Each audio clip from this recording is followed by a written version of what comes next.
Nilamon ako ng konsensya dahil na-aksidente ang asawa ko. Pero hindi pala dapat dahil sa Dear Tivine. Hello sa inyong lahat. Itago nyo na lang ako sa pangalang Jarrell, 32 years old. Sabi nila, ang pagsisisi ay laging nasa huli, pero hindi ko akalain na sa isang iglap lang ay magbabago ang takbo ng buhay ko. Dahil sa isang pagkakamali na akala ko noon ay pagiging responsable lang, nakatutok ako noon sa career ko, magandang trabaho, may magandang sweldo. Sobrang busy ko noon dahil sa deadline. Ang asawa ko na itago na lang nating Miriam ay laging nagpaparamdam. Pero madalas ko siyang mabaliwala dahil sa busy ako sa trabaho. Minsan nagyayaya siyang mag-date kami pero palagi akong walang oras. Isang gabi habang lunod ako sa office work, nakatanggap ako ng tawag na bumasag sa mundo ko. Sabi sa kabilang linya, na-aksidente raw si Miriam habang pauwi galing sa trabaho. Kumaripas ako ng takbo papunta sa hospital. Pagdating ko doon, nakita ko siyang puno ng kilala.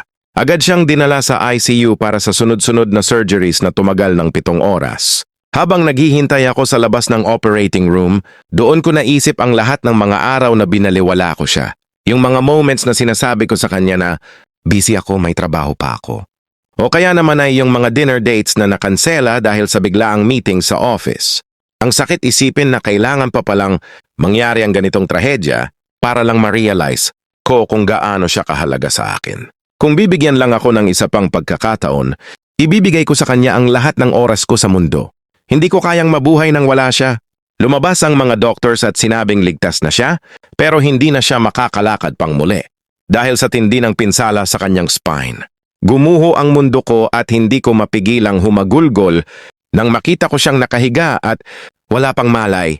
Doon ko natutunan na huwag hintayin ang trahedya para maalala kung sino ang mahalaga. Lumipas ang mga buwan at naging maayos naman ang recovery niya. Kahit nasa wheelchair siya, sinisikap kong bumawi sa lahat ng pagkukulang ko. Nag-resign ako sa magandang work ko at nag-apply ng work from home para mabantayan ko siya. Araw-araw kaming magkasama at parang bumalik ang tamis ng aming pagsasama. Akala ko ito na yung happy ending namin kahit may pagsubok, pero may isang gabi na nagbago ang lahat. Habang natutulog si Miriam, may narinig akong notification sa kanyang lumang phone na akala ko ay sira na dahil sa accident noon. Binuksan ko ang phone at doon ko nabasa ang mga messages na hindi ko inaasahan. Bago ang accident, may kachat siya na isang lalaki na nagngangalang Nathaniel. Base sa mga messages, papunta pala si Miriam sa isang hotel para makipagkita kay Nathaniel nung gabing maaksidente siya. Nakasulat doon na balak na niyang makipaghiwalay sa akin dahil hindi na niya nararamdaman ang kilig at pagmamahal para sa akin. Sinabi niya rin na si Nathaniel ang gusto na niyang makasama. Ang mas masakit pa, yung location ng accident ay mismong tapat ng hotel kung nasaan si Nathaniel. Nanlamig ang buong katawan ko habang binabasa ko ang bawat detalye ng kanilang plano. Napatingin ako kay Miriam na mahimbing na natutulog sa wheelchair sa tabi ng kama. Ang babaeng inalagaan ko at iniyakan ko ng ilang buwan ay balak na pala akong iwan bago pa mangyari ang lahat.